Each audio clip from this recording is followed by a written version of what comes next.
I noticed something on Google Maps. When I zoomed in, it kind of looked a little bit like a car. I got the text message from Erica, and there was a skeletal remains of a person inside of the car. Yes, it's gotta be.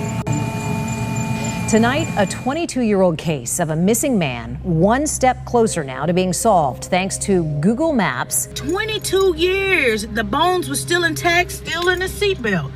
That's crazy. Google are solving a 22-year-old missing case. The facts around this case are pretty bizarre.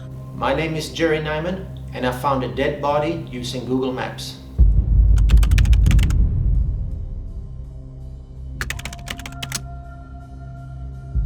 I work for the Palm Beach County School District in the Transportation Department, and our in-house developed routing system uses Google Maps as the layer where we can see where the bus stops are and where the buses are if we're tracking them with the GPS. Yeah, often when I look at where a school is and where students live, I usually go and see how would those students walk to school safely so that they don't have to walk next to a busy highway. We pretty much use Google Maps on a daily basis.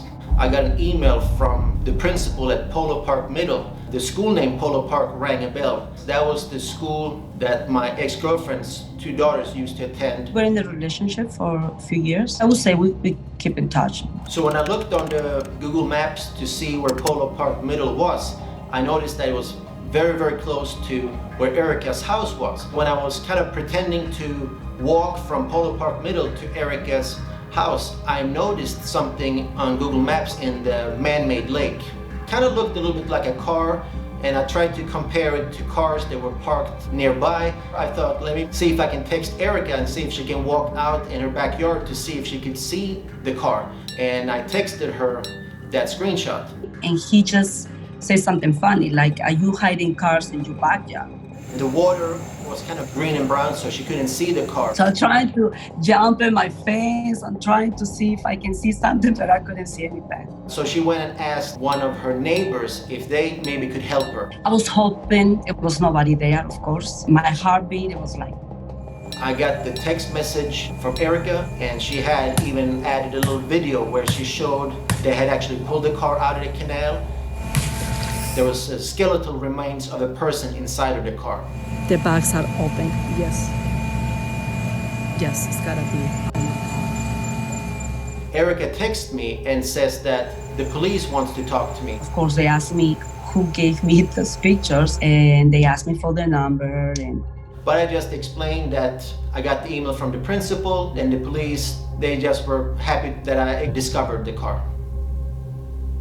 And Erica also sent me a link to a website that had information about people that had gone missing or cold case files. It turned out that the man was William Mold, and he was a person that had been missing since 1997.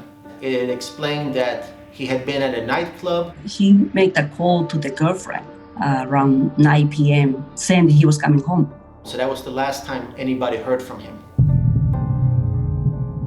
At the time, in 1997, that's when they were actually building the whole community that Erica lives in. So it would have been just a complete construction zone. There was nothing in the area.